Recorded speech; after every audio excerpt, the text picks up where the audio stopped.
Bonjour à tous et bienvenue dans cette vidéo d'analyse hebdomadaire sur les cryptos. Nous sommes le 9 octobre et il est 10h50. Je suis un petit peu à la bourre, mais bon, on a fait un gros dodo ce matin et voilà, pour être un petit peu d'équerre, pour arriver à comprendre quelque chose sur les marchés, ce qui est loin d'être évident. Donc aujourd'hui, je vais passer en revue, je reprends mon petit papier, le BTC, ETH, BNB, XRP, ADA et Matic, et je finirai sur deux autres actifs, OMG et NEO, pour vous montrer surtout des détails techniques, parce qu'en fait, il n'y a pas grand-chose à dire dessus. Alors d'une façon générale, j'ai envie de dire qu'il n'y a pas grand-chose à dire, parce que c'est neutre, quoi. Ça n'avance pas, ça yoyote sur des résistances, hein, c'est le problème quand on essaye de retourner des tendances. On a eu une tendance baissière, maintenant on essaye de passer en tendance haussière, mais ce n'est pas simple, comme il n'y a pas vraiment d'informations qui puissent vraiment pousser le marché rapidement dans un sens ou dans l'autre. Du coup il ne se passe pas grand chose et on yoyote sur des niveaux, on teste des niveaux, on les casse, 2 jours après on les recasse dans l'autre sens, donc c'est vraiment pénible. Et là ce n'est pas que sur les cryptos, c'est aussi un peu partout. Donc voilà, c'est pénible, c'est comme ça, c'est le mois d'octobre qui suit le mois de septembre, qui lui aussi en général est pénible sur la deuxième quinzaine, donc on n'est pas vraiment surpris. En principe, cette latéralisation plus ou moins pénible dure jusque vers la mi-novembre à peu près, mi-novembre, 21 novembre, donc on va voir si ça va continuer comme ça encore un peu. Mais là j'avoue que bon, j'ai cherché des actifs mais j'ai pas vraiment trouvé grand chose, pas parce que je veux pas, mais vraiment parce que c'est compliqué, quoi, parce qu'il n'y a pas grand chose à dire. Alors on va faire les principes crypto en revue. Donc le BTC, alors je vous ai mis déjà là de base le graphique en points et figures, donc ceux qui ne connaissent pas, je vous invite à aller sur mon site dans les billets techniques pour trouver les explications. Vous aurez tout ce qu'il faut, je ne vais pas vous les remettre à chaque fois, je ne vais pas réexpliquer à chaque fois. Donc là l'idée c'était simplement de vous montrer qu'on n'a plus d'objectif baissier, donc ça c'est du moyen terme, hein, quand on est sur, là en fait c'est un graphique H1, mais quand on est sur du graphique H1 en points et figures, en fait c'est valable pour du daily voire de l'hebdomadaire. Donc c'est pas à l'heure prochaine ça va baisser, non, ça marche pas comme ça. Donc à moyen terme, on va dire normalement, je dis bien normalement, hein, puisque c'est pas moi qui fais le marché hélas, on devrait aller chercher les 70 000 voire les 74 000, puisque ce sont les deux seuls objectifs haussiers qui restent dans le marché et qui n'ont pas été invalidés, puisqu'on n'a pas cassé les derniers points bas, les points bas des colonnes concernées. Donc ces deux niveaux restent dans le marché. Maintenant, on a cette grande colonne ici. Alors, les deux colonnes baissières ici, on ne peut plus les compter puisque cette grande colonne les a avalées. Donc, elles sont caduques. Il n'y a pas d'objectif baissier qu'on aurait pu calculer. Celui-là, on aurait pu en calculer un puisque ça avait été dépassé. Mais là, on ne peut pas. Donc, on a cette grande colonne haussière qu'on ne peut pas calculer pour le moment puisqu'elle n'est pas terminée. Elle est peut-être terminée là maintenant, mais je n'en sais rien. Elle sera terminée quand j'aurai trois petits ronds rouges qui apparaîtront de l'autre côté. Ce qui veut dire que il faudra à un moment donné, de toute façon, qu'il y ait correction sur le Bitcoin. Donc ce qu'on est en train de voir actuellement, c'est gentil, c'est flat, il ne se passe pas grand-chose, on pourrait croire que c'est la correction avant que ça continue à monter. Ce n'est pas une certitude, parce que quand on regarde ce genre de graphique, on s'aperçoit qu'il va falloir 3 bougies rouges ici, donc les 3 bougies rouges nous amènent à 51 000, il faudrait redescendre environ sur les 51 000, alors c'est pas précis, pour pouvoir repartir, et à ce moment-là, on pourra déjà calculer la taille de cette colonne, et après avoir l'objectif quand on redépassera, si par exemple on s'arrêtait là, on dépasserait les 55 000. Et là on aura peut-être un objectif. Alors en principe l'objectif, autant qu'il m'en souvienne, j'avais calculé comme ça pour m'amuser, il était assez élevé. Donc voilà, en ce qui concerne le Bitcoin pour ce genre d'analyse. Alors je vais vous mettre tout de suite ETH, comme ça sera fait. Donc ETH, il reste un TP baissier à 2000. Alors j'ai invalidé le TP à 1400. Une personne m'a dit si on ne va pas chercher 1400, on n'ira pas chercher 2000. Alors il faut quand même savoir que 1400 c'est en dessous de 2000, hein, accessoirement. Donc si on ne va pas là en bas, ça ne veut pas dire qu'on ne peut pas aller ici. Donc 2000 est toujours dans les tuyaux. Pour invalider les 2000, il faudra casser les 3900. Et vous voyez qu'ici j'ai un objectif qui lui par contre est actif à 3850. Donc ça va à peu près, si on s'arrête à 3850, 3900, on pourrait invalider cet objectif des 2000. Voilà, ça c'est pour ETH, et il m'en reste un, je ne sais pas si je l'ai. Non, je ne l'ai pas, vous n'avez pas de chance sur ce coup-là. Si, il est là. Donc là, nous avons Cardano. Alors Cardano, c'est un peu moins flamboyant que les autres, en sens où on a toujours effectivement des objectifs haussiers à 3,04, 3,16, 3,76, mais on a aussi des objectifs baissiers qui sont toujours actifs, 0,92, le 1,64 est toujours actif, et le 1 ici est toujours actif. Pour invalider le 1, Et donc là, si on invalide le 1, effectivement, on invalidera 0,92.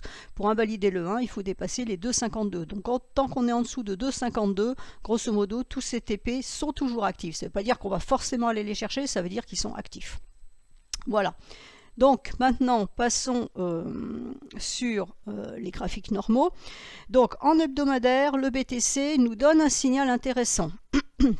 Puisqu'il casse la droite de tendance baissière. Donc si un actif casse une droite de tendance baissière, ça veut dire qu'il passe haussier. Mais pour respecter la théorie de dos, normalement, on ne doit rentrer dans le marché qu'à la cassure des derniers points hauts. Pourquoi? Parce qu'on prend toujours le risque en rentrant avant, qu'éventuellement le marché nous fasse un double point haut et qu'auquel cas on parte à la baisse. Je ne dis pas que c'est ce qui va se passer, je dis qu'il faut toujours rester prudent. Donc dans des cas comme ça, on peut commencer à rentrer de la position sur la cassure de la droite de tendance, qui est un bon signal une fois qu'elle aura été testée, et ensuite on rempile à nouveau, on renforce la position quand on casse le dernier point haut. Alors je vous invite quand même à la prudence sur le Bitcoin, parce que oui, on casse la droite de tendance, mais regardez la lagging span, si là, dans les 2 jours, c'est-à-dire samedi et dimanche, avant la clôture de dimanche soir, elle n'est pas passée ici, après elle va avoir encore une bougie qui va la gêner, donc c'est pas gagné d'avance. Il se peut très bien que la semaine prochaine, on ait un pullback ici sur les 51,96, et si vous vous souvenez de ce que je viens de vous dire à l'instant, je vous ai dit que ça serait bien de redescendre vers les 51 000 pour pouvoir avoir une colonne rouge, de rond rouge, afin de valider la colonne bleue haussière, et à ce moment-là, on repartirait pour effectivement plus haut. Donc, mon scénario, il est le suivant. Ici, on a toujours le décompte 1, 2, 3, 4. On est parti dans la vague 5, donc ça pourrait très bien être du 1 et du 2, et à ce moment-là, effectivement, on a une grande 3 à faire, puisque je vous ai dit que le nouveau TP point et figure pourrait être assez élevé. Je ne me souviens plus du chiffre exactement, donc je ne veux rien dire, mais autant qu'il m'en souvienne, il était assez élevé. Donc voilà, en hebdomadaire, c'est critique, hein, c'est ce que je vous ai dit, il y a la neutralité un peu partout, et là effectivement c'est critique. Alors le niveau sur lequel on est en train de buter, où quelqu'un m'a dit hier, ah ça y est c'est parti, et j'ai répondu bêtement sur Twitter, où, parce que je vois pas quand là c'est pas parti. Donc méfiez-vous, c'est pas parce que dans une journée vous voyez que tout d'un coup c'est bleu, bleu, bleu, bleu, bleu, ça y est c'est parti. Regardez ce qui s'est passé en clôture, d'accord? En clôture on est revenu à la case départ. Là aujourd'hui on tente quelque chose, est-ce que ça va aller quelque part, j'en sais rien, mais ce niveau là est important, et ce niveau c'est ici, c'est la SSB sur le même plan que la Kijun ici, donc à 55, allez 930, on va le faire, on va l'arrondir. Donc pour le moment, il se pourrait très bien que ce soit un niveau qui tienne et qui nous permette d'avoir le pullback sur cette droite de tendance pour, je vous rappelle, valider effectivement la colonne haussière sur les points et figures. Donc voilà pour le BTC, voilà, pas grand chose à dire, hein. Si je le regarde donc en court terme, voilà ce qui se passe. Quand je vous dis que c'est neutre, c'est neutre. Vous voyez qu'ici on avait latéralisé, on a donné une impulsion latérale, impulsion grande, hein, porte impulsion, et là on latéralise autour de la Tenkan, un couche en dessous, un couche au-dessus, mais ce niveau tient. Donc 55 930 est clé pour cet actif. Alors ensuite ETH. Donc ETH, pour le moment, c'est haussier tant qu'on reste au-dessus des 3056, hein, je suis en hebdomadaire, mais vous voyez, il faut casser cette droite. Donc tant qu'on ne casse pas cette droite, qui là pour cette semaine est à 3924, qui la semaine prochaine, on va dire pareil, est 3925. Donc tant qu'on ne casse pas les 3925, il n'y a pas de hausse. En journalier, vous voyez ce qui se passe en journalier? Quand je vois ça, je passe à autre chose, quoi, parce que franchement, voilà, il ne se passe rien. Ça fait 3 jours qu'il ne se passe strictement rien. Donc, effectivement, on a traversé le nuage. Donc, ça veut dire quoi? Ça veut dire qu'on ne veut pas renverser la tendance à court terme, parce que si on avait voulu renverser la tendance à court terme, on ne serait pas remonté dans le nuage, tout simplement. On aurait continué pour aller chercher la Kijun mensuelle ici. Là, manifestement, on l'a refusé. Donc, c'est bon. On est reparti à la hausse, mais pour le moment, on ne fait pas un point haut plus haut, puisque le dernier point haut, il est à 4020. Donc, tant qu'on ne dépasse pas les 4020, techniquement parlant, on peut repartir à la baisse. Et vous rappelez que en point figure, on a toujours des objectifs baissiers sur ETH. Donc pour le moment, le nuage fait support, donc c'est très bien. La lagging span est au-dessus de sa Kijun, donc c'est parfait. Donc techniquement parlant, ça reste haussier, c'est-à-dire qu'on est bien sur un schéma haussier, mais ça ne bouge pas. Voilà. Alors j'invite à la prudence aussi, parce que vous voyez qu'on pourrait continuer le long. Alors mon trait bleu là correspond au plat de Kijun qui est ici, à la Tenkan qui est sous la lagging span, donc c'est un support qui est à 3520, 78. Si on continue comme ça, son petit bonhomme de chemin, voilà ce qu'il y a le 17 octobre, on a un passage faible. Alors, l'intérêt, c'est qu'on aura un double support en renfort à 3170 et 3036 ici avec la Kijun hebdomadaire. Donc ça pourrait éventuellement nous freiner les prix si il voulait passer par ici. On a quand même un double support qui va s'installer ici. Donc ça peut être intéressant. Mais pour le moment, attention, on a un passage faible. Donc ça serait bien que ça envisage de monter un petit peu. Donc à court terme, en H4, bah voilà, que voulez-vous que je vous dise? Je ne peux rien vous dire. Hein. Là pour le week-end, avec la meilleure volonté du monde, en essayant de faire très intelligent, j'y arrive pas. On a eu une forte impulsion là le 6 octobre à 14h, soit, et depuis il ne se passe strictement rien. Alors ensuite BNB. Alors BNB est ici. Donc en hebdomadaire, le problème de BNB, il est là. On ne va pas chercher très loin. On teste la Kijun hebdomadaire. Donc tant qu'on ne passe pas la Kijun hebdomadaire à 452, il n'y a pas de hausse. En plus, histoire d'amplifier le problème, on va mettre la droite de tendance ici. Donc vous voyez que sur BNB, il n'y a pas de hausse pour le moment. La Tenkan essaye de tenir en support à 419,30, soit. Si la Tenkan était cassée, à ce moment-là, on pourrait redescendre chercher la Kijun mensuelle à 350. Mais voilà, quoi, clairement, c'est neutre de chez neutre. Si je prends journalier, cette neutralité est parfaitement confirmée puisqu'on est dans le nuage. Donc on est dans le nuage, on a la Kijun ici, vous voyez que la lagging span n'a pas réussi. Alors ici elle a testé avec Kijun, ici elle a testé à Tenkan et elle a dit bon allez, zut, je descends. Alors là aujourd'hui elle ne peut plus descendre puisqu'elle a une bougie en support, hein, c'est pas très malin tout ça, elle aurait mieux fait de descendre tout droit ici. Donc voilà, il y aura encore une autre bougie en support ici. Est-ce qu'elle passe par là? Est-ce que les bougies suffisent en support et renvoient à la hausse? Je ne sais pas, on verra demain s'il y a du marché ou pas. Pour le moment, clairement, c'est flat, quoi, c'est flat, il n'y a pas de, il y a rien, c'est neutre, c'est dans le nuage. On a la Kijun hebdomadaire en résistance, la Kijun journalière ici en résistance. Voilà, rien à dire de plus sur BNB.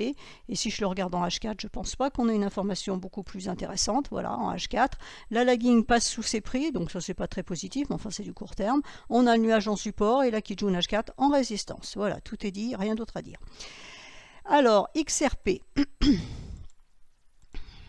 J'ai pris froid hier, on s'est promené, pourtant il y avait du soleil, mais justement il y a du soleil, donc on enlève le pull, on enlève tout, et à l'arrivée, ça fait des dégâts.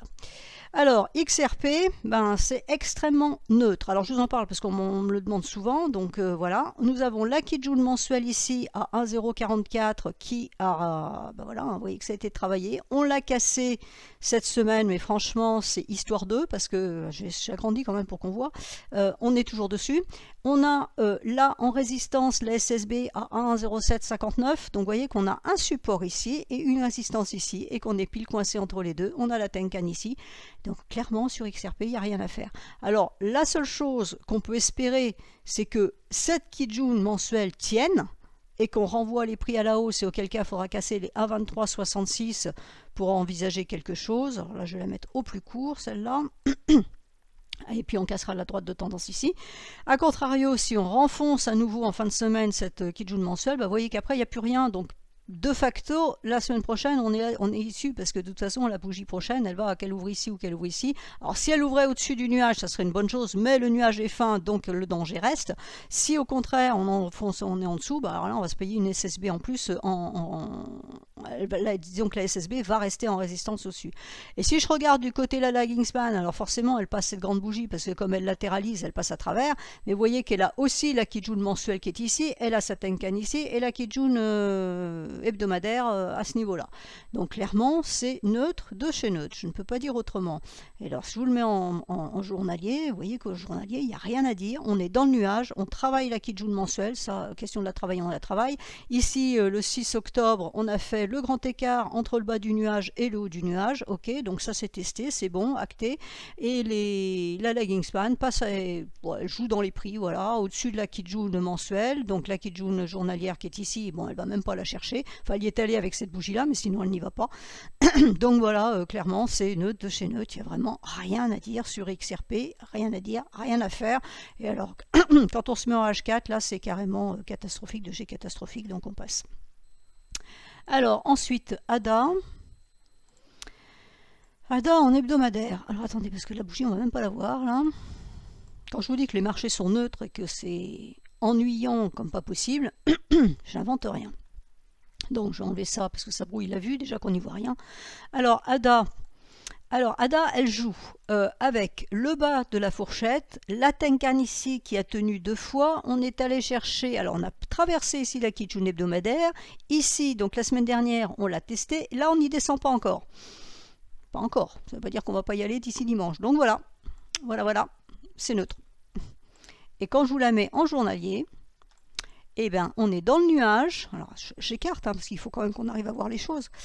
Donc, on est bien dans le nuage. On est légèrement en dessous de la borne basse de la fourchette. Vous voyez qu'on est coincé entre la Kijun ici et la Tenkan ici. Alors là, la Kingspan, elle peut monter, elle peut baisser. Donc, aucune information de ce côté-là. Et voilà. Donc, c'est coincé, c'est neutre, c'est absolument tout ce qu'on veut. Donc, bon, voilà, je réponds aux questions sur Ada, mais franchement, non, la Kijun ici en soutien en H4. Donc, on va dire que tant que la Kijun est qui est à 243, tient en soutien, il n'y a pas de baisse. Mais enfin, bon, franchement, voilà. Il y a un support ici important à 243. La lagging, la H4 pourrait rencontrer donc la borne basse de la fourchette qui est en même temps que la SSB, donc ça devrait tenir toujours à 240 là. Voilà. Ben voilà, si vous voulez faire quelque chose avec ça, c'est très bien. Moi, je ne vois pas ce qu'on peut faire avec ça. Donc ça, c'était Ada. Alors ensuite, nous avons Matic. Matic qui est ici, en hebdomadaire. Alors, Matic en hebdomadaire. Nous sommes sous la Kijun mensuelle qui est travaillée. Je vais écarter aussi. On est allé chercher la Tenkan ici hebdomadaire et ça a renvoyé les prix. Pour le moment, on est toujours dessous. Donc, tant qu'on reste en dessous de 1,353, ça reste baissier puisqu'on est sous la Kijun mensuelle. Ensuite, la Kijun hebdomadaire est ici à 1,480. Donc, il faudrait casser ces 1,480 pour envisager de la hausse. Donc, déjà, cassons la Kijun mensuelle à 1,353 en clôture de bougie. Là, pour le moment, c'est un peu mal barré. Et ensuite, si on casse la Kijun hebdomadaire à 1,479, alors là, on pourrait envisager les choses, mais pour le moment, rien à faire. En journalier, voilà, ça se confirme. Vous voyez bien qu'à chaque fois que je passe d'une unité longue, c'est-à-dire le hebdomadaire au journalier, donc sur le hebdomadaire, on commence déjà à voir qu'il y a une certaine neutralité par rapport au Kijun, par rapport à différents niveaux importants. Et à chaque fois, c'est confirmé, mais alors de façon éclatante, en journalier, puisque les prix sont dans le nuage. Tous les actifs qu'on a vus avaient tous les prix dans le nuage. Donc comme ça, c'est simple. Voilà notre Kijun mensuel qui est là. Donc la lagging, alors c'est super, elle pouvait passer parce qu'elle avait des prix, des petites bougies, donc c'est bien, mais voilà, elle se casse le nez là-dessus. Alors peut-être que ça va finir par casser, j'en sais rien. Enfin, pour le moment, voilà, cette Kijun, elle est en résistance. Là, on est allé chercher hier le haut du nuage quasi, on a clôturé en dessous. Là, pour le moment, on est en dessous. Alors, il faut voir quand même qu'on coince entre le bas du nuage et la Kijun mensuelle. Il faut faire fort. Donc, la même chose que ce qu'on a vu, je ne sais plus sur laquelle précédemment, on a un twist, alors qui est un petit peu plus tôt. Là, celui-là, il est le 13 octobre, l'autre, il était au 17 octobre. On peut aussi imaginer que ça latéralise et qu'ici, ça tente de passer. Donc, à ce moment-là, on aura la Kijun hebdomadaire, 479 en prochain objectif. Mais vous voyez que pour le moment, on peut aussi bien repartir à la baisse et aller chercher les 1,260 là sur la Kijun journalière. Et quand je regarde en H4, et ben voilà, en H4, la belle impulsion ici, donc ça 8 octobre, c'est hier. Et puis depuis, il ne se passe plus rien. Voilà. Donc maintenant, les deux qui restent pour vous montrer aussi, alors c'est OMG qui est ici. Alors OMG en hebdomadaire, donc ça c'est pour vous expliquer quelque chose, qu'on me repose régulièrement la question sur Twitter, et j'avoue que je fatigue à répondre. Quand on casse une droite, quelle qu'elle soit, il faut attendre le test de cassure derrière. Si votre droite a été testée de façon répétée avant la cassure, il n'y aura pas de test de cassure, puisque ça veut dire qu'on a testé un niveau. Par exemple ici, on a testé. Tout d'un coup, le marché décide que ok, c'est bon, on a compris, on ne veut plus de ce prix-là et on va passer au-dessus. Donc on ne va pas forcément retester derrière, puisque ça a été testé avant. Maintenant, quand il n'y a pas eu de test avant, et c'est le cas ici, puisqu'on a eu une forte impulsion, on a cassé la droite de tendance, il faut la tester derrière pour vérifier par exemple que cette hausse-là n'est pas due à un excès, donc là c'est de l'hebdomadaire, si c'est sur du plus court terme la réflexion sera la même, c'est pas dû à un excès à un instant T sur cet actif. Donc il faut vérifier que cette cassure est bien pérenne. Cette grande bougie-là, est-ce qu'elle vaut quelque chose ou pas? Alors je vous montre quand même qu'avant, juste comme ça. Ici, vous avez eu la cassure de la Kijun mensuelle. Vous voyez qu'elle a été validée la semaine suivante et invalidée la semaine d'après. Donc, attention sur les fortes impulsions comme ça. Vous voyez qu'ici, on est venu aussi, on a cassé. On a validé la semaine d'après, invalidation la semaine suivante. Donc là, j'ai envie de même dire que celle-là, il y a intérêt à attendre 2 fois. Là, même chose. test ici validé, invalidation ensuite. Donc là, pour le moment, la semaine n'est pas terminée. Ce qui serait positif, c'est qu'on clôture bien au-dessus. Ça serait déjà un premier signal, mais on n'est pas à l'abri du tout que voilà, c'est ce qui se passe. Alors vous remarquerez quand même que les bougies qui ont invalidé derrière démarrent sans mèche. Donc en admettant par exemple que cette bougie-là, cette semaine, clôture au-dessus, on va dire ah bah ça y est, c'est bon, c'est validé. Donc on attendra bien le début de la semaine prochaine et non pas cliquer bêtement ce soir à 1h du matin, cette nuit plus exactement, donc après la clôture en disant ah bah ça y est, c'est bon, c'est validé, je prends, c'est aussi, on va chercher les 28, 27 au-dessus. Non, c'est pas comme ça que ça fonctionne. Vous allez avoir peut-être la validation ici, où on ne l'aura pas, hein, peut-être qu'on va clôturer en dessous, mais si on clôture au-dessus, il y aura validation, et à ce moment-là, et on aura la même avec la lagging span de l'autre côté, c'est ce qu'il va falloir surveiller aussi, et à ce moment-là, il faudra attendre le début de la semaine prochaine pour voir si effectivement on n'enfonce pas, parce qu'on peut très bien avoir la validation, et puis comme je viens de vous le montrer sur les exemples précédents, on ouvre sans mèche et on retourne chercher la Kijun hebdomadaire ici. Donc attention, prudence, et là, donc je répète, si on a le test de cassure qui est ici, s'il est validé, attention que la lagging span, elle, soit bien au-dessus. Donc vous voyez que pour que la lagging span, alors aujourd'hui, donc cette semaine, soit au-dessus, il faut qu'elle soit au-dessus de 15,86 on va dire. Et vous voyez 15,86, si vous suivez mon curseur à droite par rapport au prix, ça veut dire qu'il faut remonter quasiment sur l'ouverture de cette bougie-là et la clôture de la bougie précédente. C'est-à-dire qu'ici, il faudrait qu'on ait une petite toupie. Petite toupie, en général, il y a à nouveau du test derrière. Et ça voudrait que ma lagging span serait sur le niveau, ça ne veut pas dire qu'elle serait au-dessus. Pour être au-dessus, il faut qu'effectivement, ici, on fasse carrément des points hauts. Donc voilà, ça c'était pour vous dire, attention dans ce genre de configuration. Donc si on la regarde en court terme, vous voyez que les prix donc, sont en dessous, là on repasse en dessous. On a des supports, hein, Kijun mensuel, Kijun hebdomadaire, Kijun journalière, donc pour le moment c'est pas aussi. Ensuite, la dernière, c'était Néo. Néo, elle est ici. Alors Néo en hebdomadaire. Néo en hebdomadaire, donc par la force des choses, ici, vous voyez que là, la lagging span est complètement empêtrée. Donc ça, en général, il faut fuir ce genre de situation parce qu'elle a une Kijun hebdomadaire, une Kijun mensuelle et une Tenkan sous les prix. Et là, par défaut, la semaine prochaine, on va être de l'autre côté. Donc attention, parce qu'il n'y aura plus de support. Il y aura toujours de la résistance, par contre, il n'y aura plus de support. Et la semaine prochaine, en étant de ce côté-là, la lagging span aussi, elle va pouvoir monter, elle va pouvoir baisser. Donc c'est une situation, on va dire, relativement dangereuse dans un marché quand on voit ça, parce qu'il n'y a plus de support, il n'y a plus de la résistance sont loin, les supports sont loin, donc ça peut vraiment aller dans les deux sens. Là, la seule résistance proche qu'on ait, c'est la Tenkan ici à 51,27. Et si je mets une droite tendance sur celle-là ou l'autre, ça ne changera pas grand-chose au schmilblick. Vous voyez que voilà, la résistance est à 55,88. Donc même si on casse la Tenkan ici, là, dans les 2 jours, enfin entre aujourd'hui et demain, bon, on a la résistance immédiate là, ici, donc ça n'a pas d'intérêt.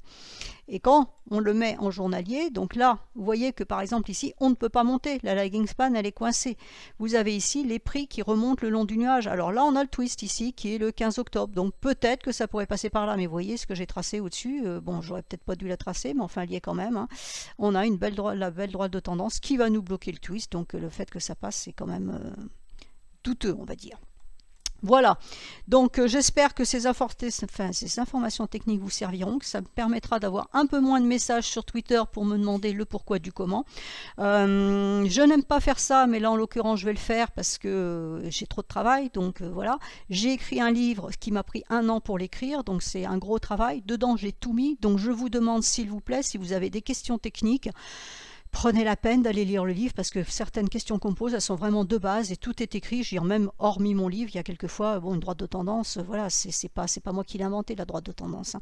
Donc, je vous en prie, faites l'effort, dépensez 64 €. Moi, je touche 3 € par bouquin, donc franchement, c'est pas exactement enrichi, mais ça va me soulager point de vue travail parce que répondre à toutes vos questions, et c'est un point d'honneur que j'ai de répondre aux gens, mais par moment, non, je peux plus quoi. J'ai plus le temps, je peux plus répondre à des questions aussi basiques. Donc, achetez mon livre, lisez-le, vous aurez toutes les informations par rapport à ce que je vous explique, par rapport aux cassures, tout ça. Là, j'ai fait l'effort aujourd'hui, parce que c'est samedi que je suis un peu plus tranquille, de vous expliquer ces 2 points techniques sur 2 valeurs. Je suis désolée, les marchés sont complètement neutres. Je peux rien vous dire d'autre, je peux pas vous donner des setups, je peux rien vous donner avec la meilleure volonté du monde. Voilà, il se passe rien, c'est mort de chez mort.